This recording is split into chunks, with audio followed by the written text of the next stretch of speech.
Our most gracious Heavenly Father, thank you so much for the blessings of this day that you have given to each and every one of us. Father, thank you for the opportunities that we now have to be in this place, to be assembled as your children, to have your truth before us. Father, I pray that you guide our hearts and our minds throughout this time of study, that you would open our eyes and our hearts to your truth, that you would help us, guide us in all understanding, that what we read, what we study, we can then take and apply the principles of that text to our lives, that we would then be better living our lives as Christians in your service. Father, we pray for those of our number who are sick, those who are struggling with many different issues and elements in their life, that you comfort them, that you guide them, that you would be with Sister Dean in her ongoing cancer struggles, that you would give her the strength that she needs, that the pain would be as minimal as it can possibly be, that you'd be with Brother Ernie, help him in his recovery from his knee surgery. Marie's strain, we know we have several, Father, that are needing our prayers and needing your encouragement from you, Father. Be with them, help us all, forgive us of our sins. It's in Jesus' precious name we pray. Amen.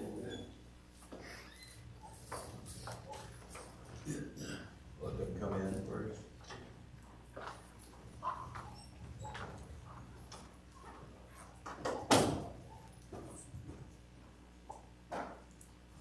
Hey, ladies.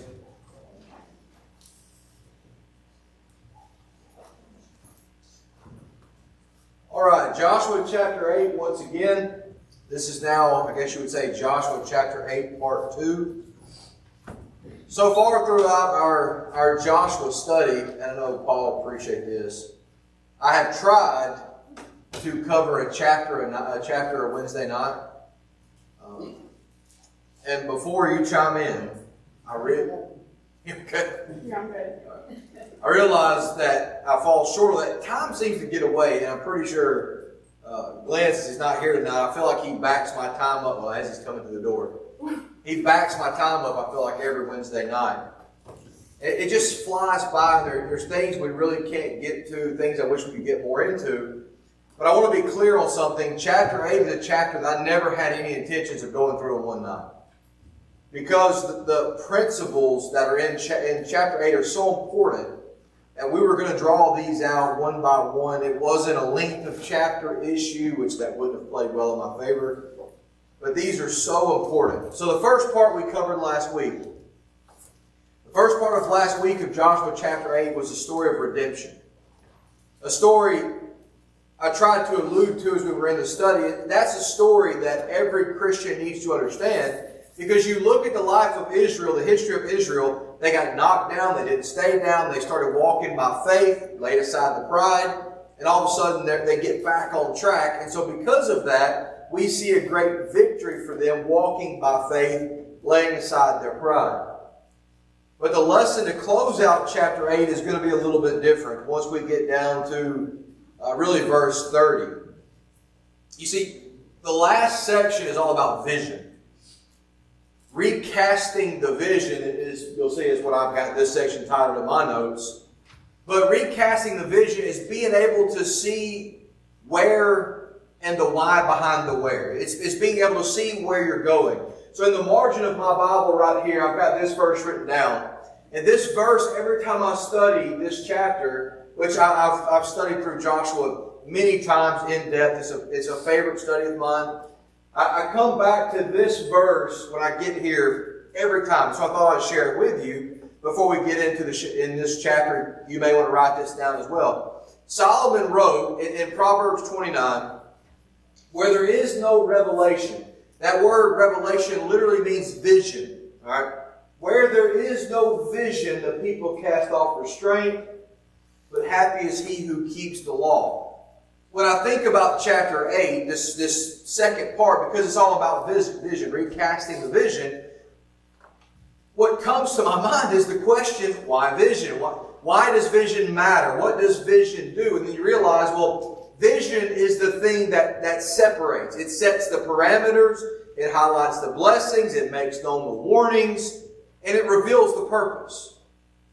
I think about, for example, we covered a little bit of this when we did our minor prophet study, but you think about Nehemiah. Briefly touched on Nehemiah, the minor prophets, where he comes back in the post-exilic period.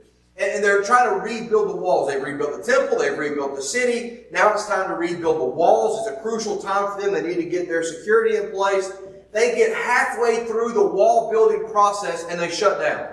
They start griping and complaining. They don't want to do this anymore. And Nehemiah, instead of getting up and smacking folks around and yelling at them and griping, he starts recasting the vision.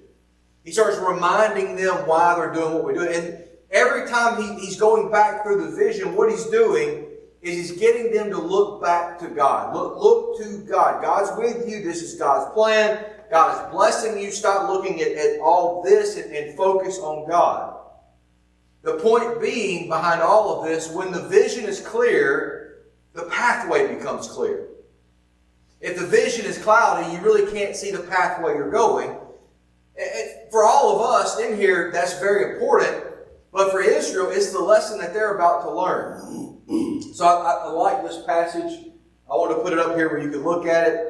What we're going to do in Joshua chapter 8 is we're going to be bringing in Deuteronomy a couple of different times. Deuteronomy 25, Deuteronomy 27, they're going to play a big role in this study tonight. We'll get there in just a moment. But I want to go back to where we ended our last study with this transition. From part 1 of chapter 8 to part 2, you get the transition around Ai, the battle that took place there. Verse 25 and 26, which is really where we stopped. So it was that all who fell that day, both men and women, were 12,000, all the people of Ai. For Joshua did not draw back his hand with which he stretched out the spear until he had utterly destroyed all the inhabitants. We talked about this passage a good bit, I believe. If anybody's got any questions, feel free to ask them. I don't really intend to go back through everything we talked about this past week. But while passages like this are hard to read, there was a purpose. There was something to be seen. This event right here is actually the fulfillment of what God told Abraham in Genesis chapter 15. If you think back, God's giving Abraham the promise. And He's telling him, hey, there's going to be captivity. And we know we're looking at the Egyptian captivity, but you get midway down through Genesis 15, verse 16. It says, but the fourth generation, they're going to come back. They're going to return here. And then he says this phrase, for the iniquity of the Amorites is not yet complete. The iniquity of the Amorites is not yet complete. But now, as we're reading this, the iniquity of the Amorites are complete. God was patient and long-suffering with them. 2 Peter 3:9 tells us that characteristic of God. But their cup of iniquity is now full, which brings about judgment. And so as hard as this is to read, and I got a lot of questions after the study about last week, and because I got so many questions after the study this past week on why would God do something like this? Why would women and children be a part of this? Why a bunch of whys in this. So I spent a lot of time with everybody that was asking questions to answer the questions to the best of my ability. But what this should do as we read this is it should make you appreciate grace that much more. It should make you appreciate the sacrifice of Jesus that much more, because without that, this would be us as well. So they saw the difference from now Jericho to Ai, verse 27, 28. I think this is actually where we stop. It says, only the livestock and the spoil of that city Israel took, I remember reading this verse now. Israel took as booty for themselves, spoils, according to the word of the Lord which he had commanded Joshua. So Joshua burned Ai and made it a heap forever, a desolation to this day. Now, would you like to take a guess as to why we don't know exactly where Ai was located on the map? Every map you see is going to have Ai on the map, right next to Bethel, not far from Jericho, not far from Gibeon. But that's because, based on archaeological finds, the best guess we can come up with is this is the area. We can't go there and say, okay, well, we're 100% sure this is Ai, because we're told here nothing was left of the city. It was completely destroyed. Where Jericho was the first fruits of God, which means, well, we talked about that in depth. I won't go back through that. Ai was spoils for Israel, and outside of those spoils, everything else was going to be destroyed. The proper word for that would be judge. It would be judgment. But that does still leave one person. Anybody remember from last week the one person that was kind of set aside? The what? The king. That's exactly right. One person was set aside. And it's not going to be good for the king. And the king of Ai, verse 29, he hanged on a tree until evening. And as soon as the sun was down, Joshua commanded that they take his corpse down from the tree, cast it at the entrance of the gate, and raise over it a great heap of stones that remain to this day. Now, this is kind of, well, it's odd but interesting at the same time. First off, if you're going to hang the king as a sign on a tree, then maybe if you try to look through the grotesqueness of this, and this is war, nothing about this is pleasant or fun, but if you look past the obviousness of why we wouldn't like this, you say, okay, well, maybe this would be a sign to the Canaanites. Maybe it would strike fear in them where they're not going to want to come after you. There's a lot of things that could do. But then you took the body down at night. As the sun starts going down, you take the body down, which seems to defeat the purpose. Well, because as gross as this sounds, the only way the message is to be received is to leave the body up. But there's actually more to it than this. And so I want to bring this in real quick. One of the questions I did get asked was about the king. Why did things happen like it did with the king in Ai? So for that we bring in Deuteronomy 21, verses 22 and 23. And this is a passage you're familiar with, even if you don't know you're familiar with it. All right? Deuteronomy 21 says, if a man has committed a sin deserving of death, and he is put to death, and you hanged him on a tree, his body shall not remain overnight on the tree, but you shall surely bury him that day, so that you do not defile the land which the Lord your God is giving you as an inheritance. For he who is hanged is accursed of God. The reason why I said you probably know that verse, even if you don't know the verse, is because of that last statement. You hear a variation of that statement, cursed is anyone who hangs on a tree. Where do you know that from? Paul's prison. Yeah. Well, and when it is, who now is that? So we read that in the New Testament. Who's that always in reference to? Judas. Christ. Exactly right. It's using that illustration that it is Christ. Cursed is anyone who hangs on a tree. Because Jesus was nailed to the cross. And yet, the prophetic sentiment, looking ahead to the New Testament, we find the fulfillment there. But there's still more to it than what we're just looking at when we make that jump to Christ in the New Testament. So, they hang this king on a tree, they take him down, they bury the body, and you think, well, what's the point of all that? Well, the law commanded it. You could not leave the body on a tree overnight, because that would, as this verse says, it defiles the land to do that. Because it defiles the perception of God. Judgment is not barbarianism. Cursed because he's cursed of God for sin. That's why they're being judged. So he's now paying the price of this, but it's judgment, not barbarianism. So they take him down, they bury him at the city gate of Ai. And that closes the first part of the chapter, which reads like a great lesson on warfare. Matter of fact, these strategies are commonly still used today. But the reality of this battle has much more to do with the internal struggle that many people still face today. Overcoming discouragement from our failures to experiencing redemption through faith in the Lord. So this is a big moment for Israel. And so I go back to the question that we had this past week. Now what? Now what do you do? Where do you go from this point? Where do you go from your redemption story? You can keep pushing forward as you see things improving in your life, but to keep pushing forward without vision is to do so without direction, because what are you pushing forward to? So it's time now for Joshua and all of Israel to essentially get back to the basics.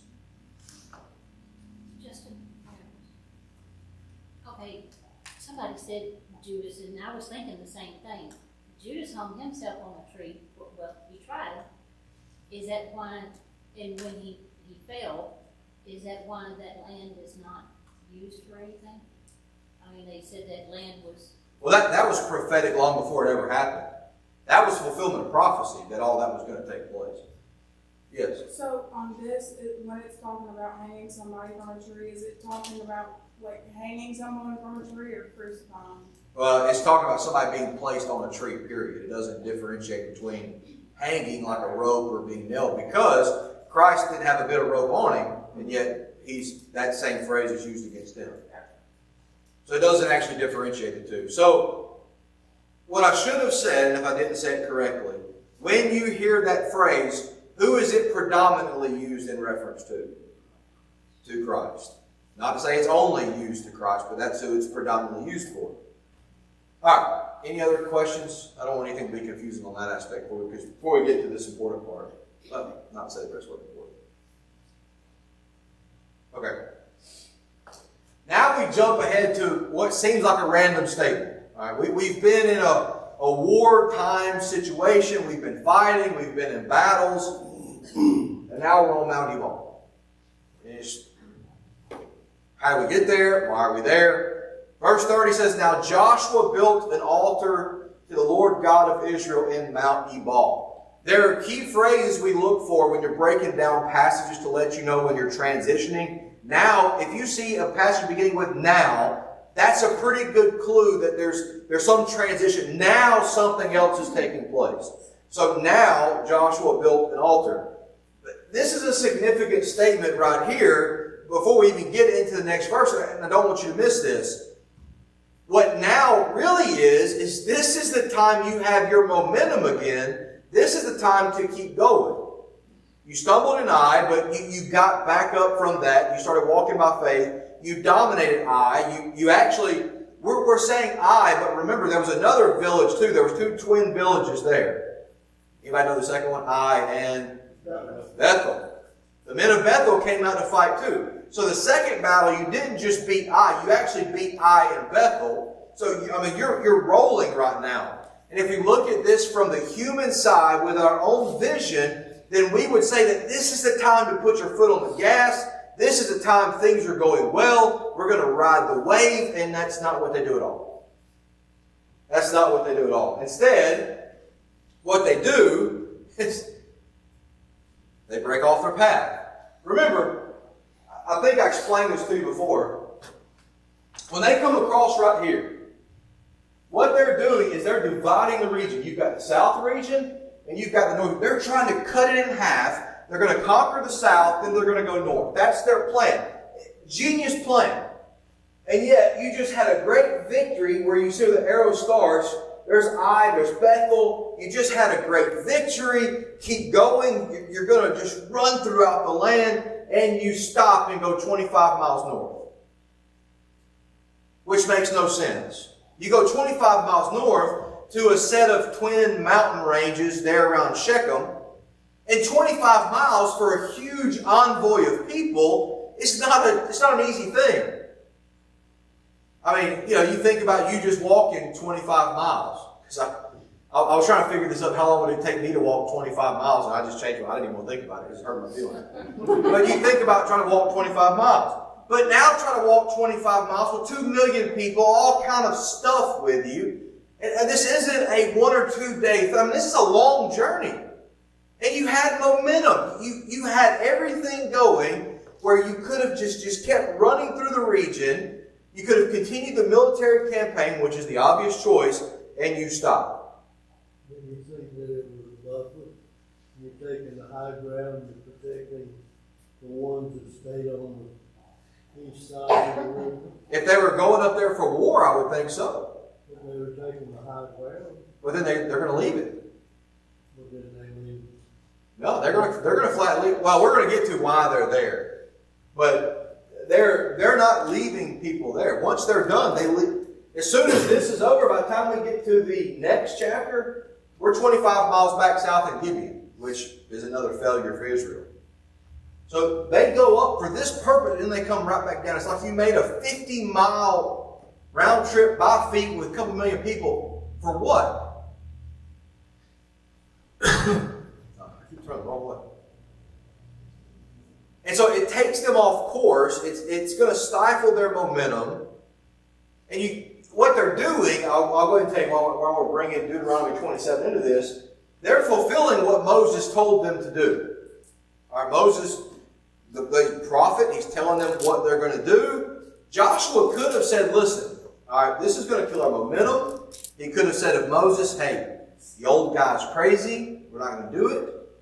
There are a lot of things he could have done. But what they're actually doing is they go up to Shechem as they're going back to the basics of worshiping God. And I make that statement to say that should be a priority for us. That should be the priority. Because that's what helps keep the vision clear. Whether it's mountaintop, valley experience, doesn't matter. And I would actually argue, and part of the reason why I wanted to break this out very specifically, is I would argue that by and large Christians, and really what Christianity as a whole needs, is just going back to the basics of faith. Not all this stuff, but back to just a clear vision of who God is and His commands to us as His children, what He expects of us. So it says they go to Mount Ebal. Right beside it is Mount Gerizim, two special mountain ranges. We could ask why, but I've already told you we're going to go to Deuteronomy 27. I don't have Deuteronomy 27 on the screen because it's 8 verses. But if you want to flip over there, I'm going to read a passage for you. This is what Moses commanded them to do. So I want to answer the question why. From the altar to build, the sacrifices to make, all of it. Deuteronomy 27. All right, verse 1. Deuteronomy 27, verse 1. Now Moses with the elders of Israel commanded the people, saying, keep all the commandments which I command you today. And it shall be on the day when you cross over the Jordan to the land which the Lord your God is giving you, that you shall set up for yourselves large stones and whitewash them with lime. You shall write on them all the words of this law when you have crossed over, that you may enter the land which the Lord your God is giving you, a land flowing with milk and honey, just as the Lord God of your fathers promised you. Verse 4. Therefore it shall be, when you have crossed over the Jordan, that on Mount Ebal you shall set up these stones, which I commanded you today, and you shall whitewash them with lime. And there you shall build an altar to the Lord your God, an altar of stones. You shall not use an iron tool on them. You shall build with whole stones the altar of the Lord your God, and offer burnt offerings on it to the Lord your God. You shall offer peace offerings, and shall eat there, and rejoice before the Lord your God. And you shall write very plainly on the stones all the words of the law. Now, this is the command of Moses, the prophet, to Israel, to Joshua. Because you remember, Moses is not going to step foot in the promised land. He doesn't get to go. In fact, God takes Moses up on Mount Nebo. He shows him the promised land. Then we know that Moses dies. God buries him. Then the next thing we know, God's speaking to Joshua saying, Moses, my servant, is dead.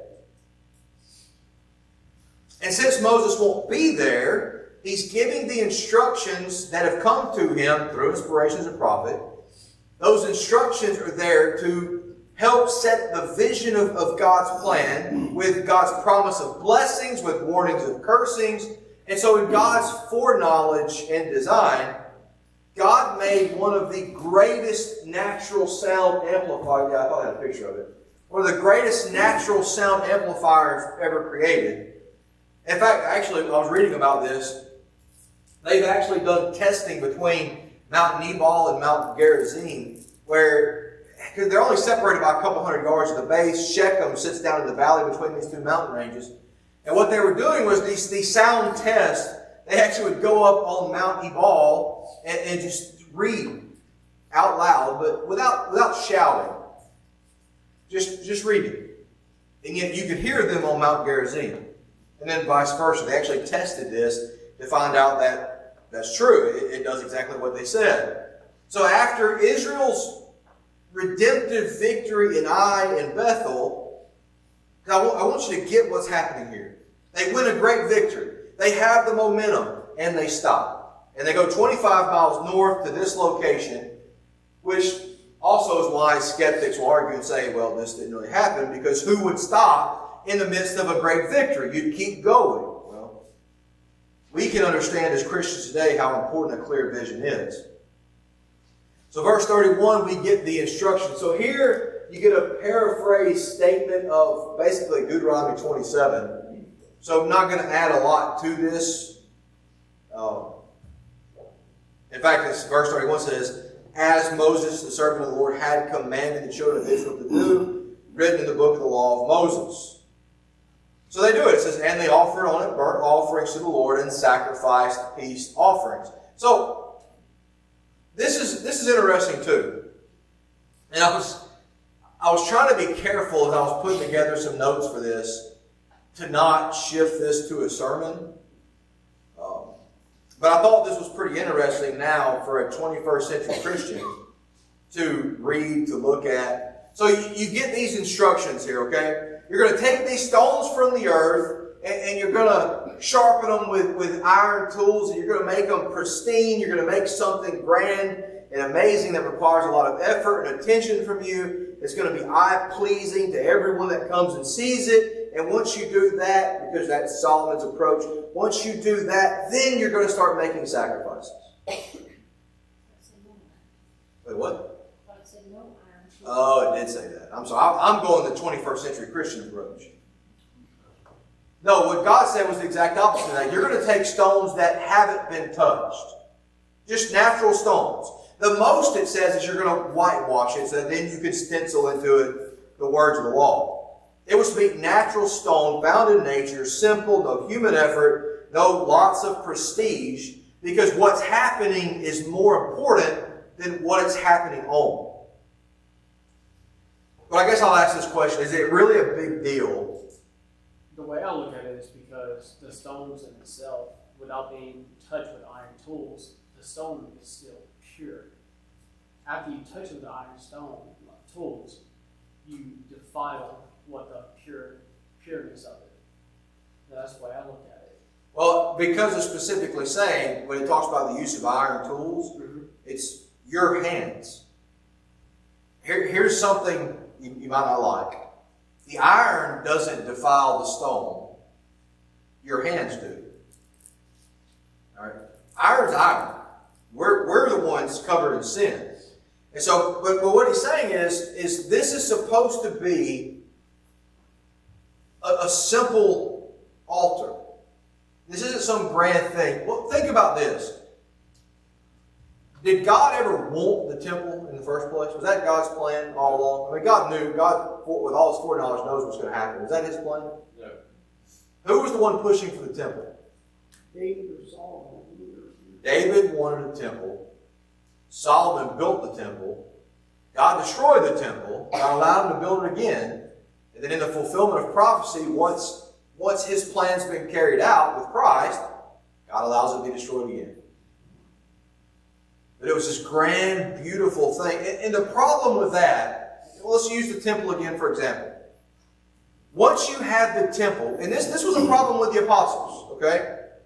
Once you have the temple there, and they're walking out of Jerusalem, they turn back and they're looking at how beautiful the temple is, just how majestic the whole thing looks. What does Jesus say about it? 3 days I'm going to tear it down. It was, what you end up doing is you make it more about the where and not the why.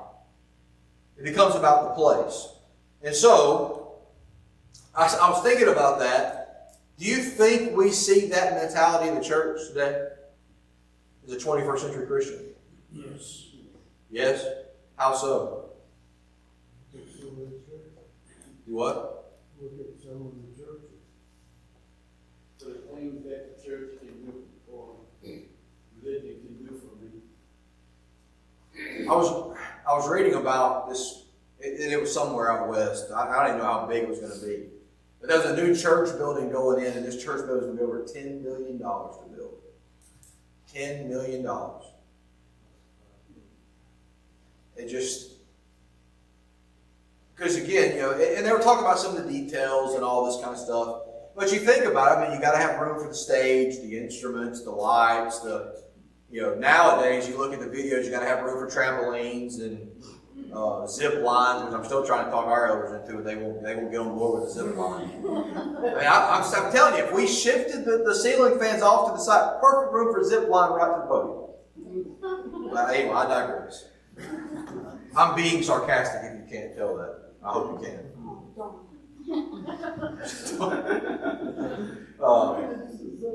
But that's the culture now. I find a lot in this where what he's describing is you're going to make the wear as minimalistic as possible. Because you think about it, what altar or what memorial did they set up in Gilgal when they crossed over the river? What grand memorial did they construct? They finally, after hundreds of years, you come into the promised land. What grand memorial did they set up? 12 stones. 12 rocks. And that's it. 12 rocks. But there's a contrast here that we also have to recognize because they're in the promised land. So they're making this altar where they're going to sacrifice, they're going to write the law. But that's over here in the shadows of now a pagan culture that would do these great hewn stone statues of pagan gods, Ashtaroth poles. I mean, there was so much paganism around them. But you're in the new land now. You're in the new land. You're for the first time reading the law, which is now going to be the law of the land for the Jews. And so you get this scene. I'll bring a picture that way. So you get this scene now where you've got a couple of million people scattered between these two mountains. The only people in the middle are the priests, the Levites, the Ark of the Covenant. It's in the middle. The people are on Mount Ebal, Mount Gerizim. And they're just shouting back and forth blessings and cursings. And it's the simple altar. I say simple, I mean, God gave the instructions and He didn't say make some gold-hewn thing. But He did give them instructions about the stone. And there in the presence of the children of Israel, He wrote on the stones a copy of the law of Moses, which He had written. All right, now I've got more questions. What did He write? He wrote the law of Moses. Is that the Ten Commandments? Moses wrote, he's attributed to writing the first 5 books of the Bible, the Pentateuch, so did he write them all? I couldn't imagine he did. That would take him a long time to do. But, so you got 5 books of the Bible, you've got the Ten Commandments, which are really, the Ten Commandments are really a generality of the entire law system that was given. They're all summed up in those 10 laws. But they're general. I don't think he wrote Genesis to Deuteronomy. In fact, I seriously doubt it. But what he wrote was the law of blessings and curses. Yes, you know what? Possibly he wrote the 2 biggest commandments. You shall love the Lord your God with all your heart, with all mind, and you shall love your neighbor as yourself. Yeah, but so you're trying to simplify a very complicated system now, right? Jesus said those were the 2 greatest commandments. Well, they are. But I'm just speculating. oh no, and that's a fair point. But remember, by the time you start picking up what Jesus said as the 2 greatest commandments, now you're starting to understand under the umbrella of grace. What they had was law. You had do, don't do, you better do. And if you didn't, stoned, hand cut off, killed, outcast. Because what the law was showing you that you could do, or what the law was showing you is that you couldn't do it. Like that you couldn't keep the law. You had to have an atonement for sin, or if you didn't need atonement, you had to keep the law and nobody could do it. One person did it. Jesus. The only person that kept the law flawlessly. So, I don't really know. I say that to say I don't really know what they wrote on the stones. It doesn't tell us. It just says the law of Moses. But they're going to be there a couple of weeks now. Verse 33 says, Then all of Israel with their elders and their officers and their judges stood on either side of the ark before the priests, the Levites, who bore the ark of the covenant of the Lord, the stranger as well as he who was born among them. Half of them were in front of Mount Gerizim, and half of them in front of Mount Ebal. as Moses, the servant of the Lord, had commanded them, that they should bless the people of Israel. So we've already talked about this part. Half are Ebal, half are Gerizim. They're going to shout the cursings from Ebal to the north. If you can't keep these apart, think about it like this. Ebal, evil. Gerizim, good. All right? They're shouting the cursings off of Ebal, the blessings off of Gerizim to the south. The whole time the mountains are acting like natural amplifiers. But I wish I had changed the color here now that I'm looking at this. There's a statement in here so important we have to look at. You read this and you're going to blow by it and go, okay, well, that's great. But there's actually something very important in here. Who participated in this?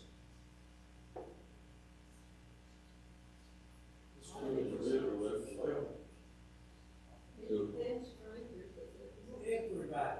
Stranger as well as those. He said, read the first three words. All Then all Israel. Everybody participated in this. Every one of them. Why do you think it's important for everyone to participate in this? Because now you own it. You can't say, well, that's not me. I didn't talk about the blessing and curse. I didn't know. Everyone did. You're all participating in it. Now you're all a part of it. You're under the law anyways. You're all a part of it. Then all Israel. Men, women, children, and that's again how it should be today, all have their part in worshiping God. Now there is that interesting comment there where it says the stranger as well as he who is born among them. The born among them, that's obvious. Why make the comment about the strangers? Rahab. There are strangers among them. We know of some, Rahab and her family, that weren't born of Israel. So there are some there. That's the ones we specifically know. Then to close chapter 8 says, and afterwards he read all the words of the law, the blessings, the cursings, according to all is written in the book of the law. There was not a word of all that Moses had commanded which Joshua did not read before all the assembly of Israel, with the women, the little ones, and the strangers who were living among them. So Joshua does everything Moses commands him to do, when the reality is it would be a lot easier to just keep going and not lose the momentum. Because you're going 25 miles out of the way. I can just imagine people complaining. But you're doing all this to put the emphasis back to the basics of worshiping God, to get your vision set right on God. The law of Moses is being instilled in the land. Have we read any of this before in the Promised Land? Has the law of Moses come up yet in the Promised Land? We've read things about consecrate, sanctify. But where's the law been in this? So we haven't read anything. This is the first time you're going to read about this. And when they're reading the law, it's men, women, children, strangers living amongst them, Rahab, her family. But before we end, I want to leave a couple of minutes to mention this, to go over one thing. Where did they build the altar? We're talking about two mountain ranges. Which one did they build the altar on? Mount Ebal, right? Okay. They built it on Mount Ebal. That sounds odd to me. Why build the altar on the mountain of cursings?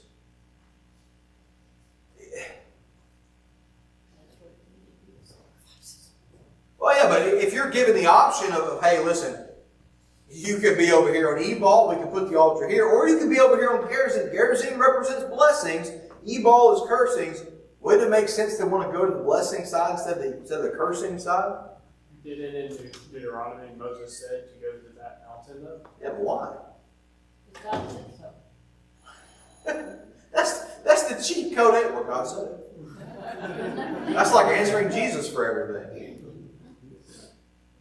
Do it all the time, it's parents. Oh, I do. I said so, yeah. Matter of fact, we ate dinner before we came here and Mason was playing a knife. I said, put it down. He said, why? Because I said so. Well, it's really, I don't want to go to the hospital because you cut your hand off. After I finish my meal. Anyways. The altar was built on the Mount of Cursing because what's the only thing that can remove the curse? Remember, what is the curse from? We're shouting cursings. What cursings? Disobedience. Sin. That's the curse. What's the only way to remove the curse of sin? What was that? Blessing. Okay, blessing. I thought I heard it. There it is. Because you said sacrifice. Remember what Hebrews 9:22 says, right? Without the shedding of blood, there is no forgiveness of sin. Blood is required to overcome the curse of the law against the failure of sin. In their sin, you're cursed, which is exactly what sin does. Anybody's not aware of that. That's what sin does. And you remain in that state until there was blood shed. So every year they had to make their sacrifices, and that continued on for centuries. Yeah, quickly, Stephen.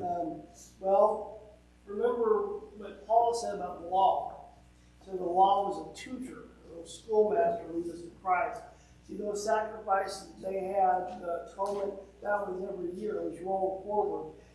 They were looking forward. It was a shadow of when Jesus came. He would be the final sacrifice for everything before and everything after. Correct. That is correct.